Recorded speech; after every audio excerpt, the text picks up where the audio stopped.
Hey, good morning. I'm Patricia Murphy. It's Tuesday. This is Seattle Now.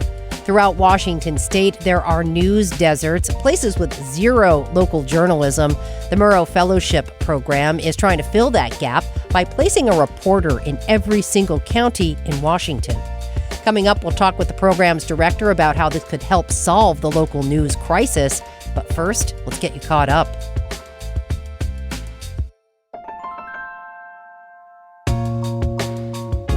If you have opinions on light rail, this one's for you. City and county leaders sit down tonight to discuss the future of light rail in our region. The Transportation Choices Coalition is hosting Mayor Katie Wilson and King County Executive Gurmai Zahalai for a live panel. City Council member Dan Strauss and County Council member Teresa Mosqueda will also be there. They both represent areas where light rail expansions have been proposed. The event starts at 6 p.m. at Seattle City Hall, and it's free to attend. Barnes & Noble returns to downtown Seattle this week, and they're starting off with a ribbon cutting tomorrow morning at 9 a.m. The new Pike Street location is in the former North Face space. Barnes & Noble says it's nearly 18,000 square feet of books, toys, and games. The new location's store manager called returning to Seattle's downtown a dream come true. The former Barnes & Noble in Pacific Place shut down in early 2020. And hey, Seattle Now is dialed up to 11. That's right, we keep you up to date 11 times a week. 11 times! We're powered by an entire newsroom of local journalists following stories across the Puget Sound region. Everything you hear on Seattle Now and KUOW relies on you. Community support. This May, join KUOW in amplifying the impact of public media by celebrating Give Big. We're inviting you to join KUOW as a donor to power this podcast. All you have to do is tap the link in our show notes or visit KUOW.org to make a gift. And thanks from the entire Seattle Now team. We'll be back with more headlines on tonight's episode. A story today on something near and dear to our hearts, the expansion of local journalism. The Murrow News Fellowship Program gives early career journalists the opportunity to report from places that are underserved by journalism. Right now, there are 16 fellows spread throughout Washington state at newspapers, radio stations, and digital outlets like Investigate West. Earlier this year, the program announced an ambitious goal of placing a Murrow News Fellow in all 39 counties. It's a collaboration with Report for America to combat the local news crisis. You've likely heard Murrow News Fellows on this very podcast, like Nate Sanford, who reports for KNKX and Cascade PBS, and coverage from Eastern Washington as well. My name is Monica Carrillo-Casas, and I am the rural communities reporter for both the Spokesman Review and Spokane Public Radio, and have been here for almost 2 years. You may remember one of the stories she reported earlier this year. I did a story with one of my colleagues, Alina Perry, about a 10-year-old girl and her dad who got detained by Border Patrol and were sent to a detention center in Texas.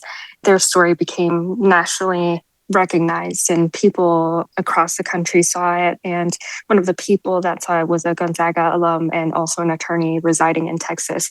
And they were able to get released soon after. So that kind of reporting shows me the importance of local journalism, the work that we've been doing, and the importance of the fellowship. To learn more, we're joined by Benjamin Shores. He's the Murrow Fellowship Director. He also chairs the journalism department at Washington State University. Ben, thanks so much for taking the time. My pleasure. So first off, describe the program. Tell our listeners how it works. This is a state-funded program that places early career journalists in underserved communities across the state. Our goal is to improve coverage of local news, particularly around civic affairs. How are local governments operating? What are the challenges that communities are facing? It's critically important that we increase local news in communities across the state. But it's also important that we understand really on a social level what the loss of local news has meant to us. And this has led to a fraying of a lot of social bonds that used to unite communities across the state. So our goal is to improve the coverage of local news, to ensure that we're improving civic life as part of this, and to provide ongoing workforce training for those journalists so that they have the most up-to-date tools and skills to help serve those communities. Okay. So the fellowship program launched 2 years ago with just 8 journalists. Then it doubled to 16. Now you've launched this ambitious goal to place a Murrow Fellow in every Washington county. Why now? As you know, it's a difficult time for journalists. Newspapers are closing. Broadcasters are facing significant challenges. Public media has lost funding. And we're seeing increasing attacks on the press and its independence. The only positive to come of this is what we see now is a rallying around the press, particularly in Washington state. Through the fellowship program, we think that we have the opportunity to provide a template that can help other states shore up journalism in their communities. We've seen communities bound together to support local newspapers, to support public media, and to stand up for the First Amendment rights and independence of journalists. The partnership with Report for America would place a journalist in all 39 counties in the state of Washington over the next 3 years. We think that if a county has a local government, it should be covered by a journalist. There should be local accountability, access to reliable information about local government. And that's something that we've lost over the last few years. As we've seen closures or retrenchment of news operations, we're seeing less and less local news. We're seeing an increased reliance on national news, which tends to be more partisan than local news. And we really need to get back to understanding our local communities and the role of government in those local communities. A previous study by WSU, Ben, found that 2 counties here in Washington have 0 truly local news outlets. As we mentioned, local news is shrinking across the United States. By placing a single reporter there, how much of a difference do you think that could make? We know that citizens in those communities don't have reliable access to local news. What I think we really need to understand is, what does that mean for civic life? So as we put journalists in these counties, we're also ensuring that we're researching and looking at the impact that journalists have as we place them within these counties. We know that when local communities are covered by a journalist, those communities are more likely to see people show up to vote. They're more likely to see people run for political office.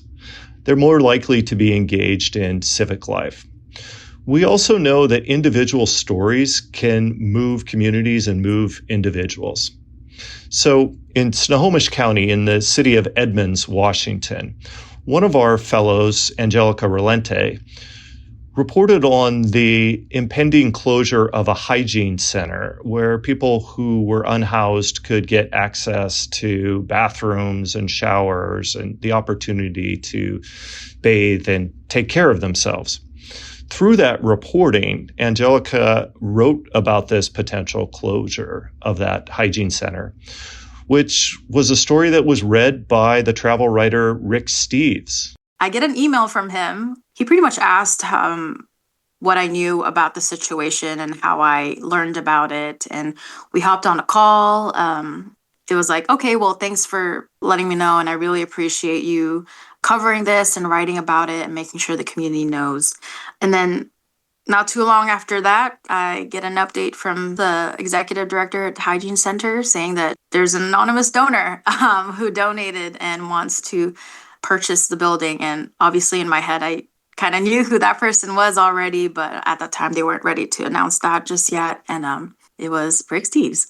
That's the value, I think, that we often overlook of local news in these communities, to be a connector, tell stories that highlight the social fabric of those communities, and ultimately to enact real change in those communities, whether it's saving and preserving a valued community center or improving broader metrics like community engagement in public policy and local elections. I am a journalist, and I would not advise any of my friends to start up a newspaper in 2026. So I am sure you have some skeptics. What did they say about what you're trying to do here? Challenges exist, and we shouldn't minimize those. We know that some newsrooms may not achieve full sustainability. We know that economic pressures on local journalism continue nationally. And these realities require that we're humble about what intervention can accomplish here. But the alternative to not trying is unacceptable. We think that civic life can't function when citizens lack reliable information about their communities. And so the question isn't just whether this program will solve every challenge facing local journalism. It won't. The question is whether it's going to improve access to reliable information, whether it can build sustainable newsrooms and train the next generation of journalists, and build a model that works for other states. The evidence that we have so far, the partnerships, the infrastructure, the commitment, it all suggests yes. I understand WSU is also going to study this, correct?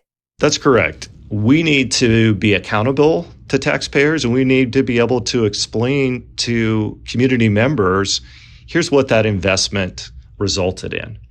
I think for many folks in these communities, the crisis in local news is really invisible.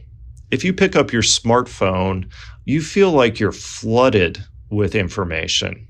And so it can be really confusing when people talk about a local news crisis, when right now at our fingertips, we have access to more information than we've ever had at any point in human history. The problem, however, is that we have less access to local information, to local news that's reliable and relevant to our lives. So much of the information that we scroll through today is not relevant to our local lived experiences, is not reliable, and does not help advance civic life in those communities. That's the gap that we need to address. That's how we need to explain the value of local news. And as you mentioned, this goes well beyond Washington State. This is a national problem. You've said that this model can be replicated across the country. How so? Washington has already demonstrated that public investment in local journalism works. Now, Murrow and Report for America can leverage that investment and experience to build what we see as a first-in-nation program to address underserved communities with a sustainable plan. Our mission, which I think is really important, aligns with RFA's mission in three key areas. Number one, placing journalists in the field to cover communities. Number two, providing ongoing training and workforce support. And number three, rigorously analyzing the impact of that investment in our programs so that we can take that information back to communities and explain how local news changes lives in communities. Benjamin Shores is the Murrow Fellowship Director. He also chairs the journalism program at Washington State University's Murrow College. Ben, thanks so much for talking with us. Really appreciate it. Thank you so much. Thanks for listening to Seattle Now, and thank you to our generous donors for your financial support. It makes a big difference. Why not take a moment right now to rate the show or share it with a friend?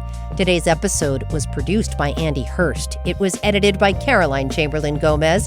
Our production team also includes Vaughn Jones, Brooklyn Jamerson Flowers, and Paige Browning. Greg Kramer does our theme music. Seattle Now and KUOW Public Radio are members of the NPR network. I'm Patricia Murphy. Talk to you tonight for Evening Headlines.